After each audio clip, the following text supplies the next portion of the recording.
అలాగే వైసీపీ నాయకులకు కూడా నా విన్నపం, నా విజ్ఞాపన, మీరు విమర్శించడానికంటే కూడా ఇది మనందరి ఉమ్మడి సమస్య, ఇది మనందరి మన రాష్ట్ర సమస్య ఇది. సో మీరు కూడా నడుము వంచి, మీరు కూడా బయటకు వచ్చి, మీరు కూడా సహాయక చర్యల్లో పాల్గొనాలని మనస్ఫూర్తిగా కోరుకుంటా ఉన్నాను. అలాగే గత 2-3 రోజులుగా నేను కనిపించట్లేదు అది అని మాట్లాడుతాను. ఒకటి చెప్తాను, ఇప్పుడు నేను వస్తే నాకు ఇబ్బంది ఏంటంటే ఈ సహాయక చర్యల్లో ఇబ్బంది పడిపోద్ది. ఒకసారి అందరిని మీద పడటం, దానివల్ల అధికార యంత్రాంగానికి కూడా ఒత్తిడి అవుద్ది. దానివల్ల నన్ను వాళ్ళు చెప్పడం వల్ల రాలేకపోయాను. అది నిన్న మీకు క్లియర్ కట్గా తెలియజేశాను.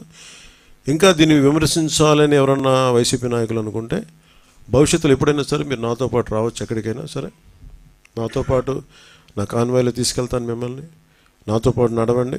ఎలా ఉంటుందో మీకు అర్థం చేసుకున్నప్పుడు అప్పుడు మీరే సలహా ఇస్తారు.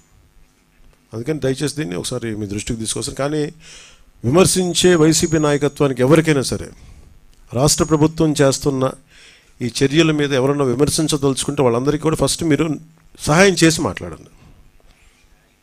మీరు సహాయం చేసి మీరు బయటికి వచ్చి మీరు మాట్లాడి ఇళ్లలో కూర్చొని కాన్ఫరెన్స్లు పెడితే సరిపోదు. మీరు లోపలికి వచ్చి దిగండి మనస్ఫూర్తిగా.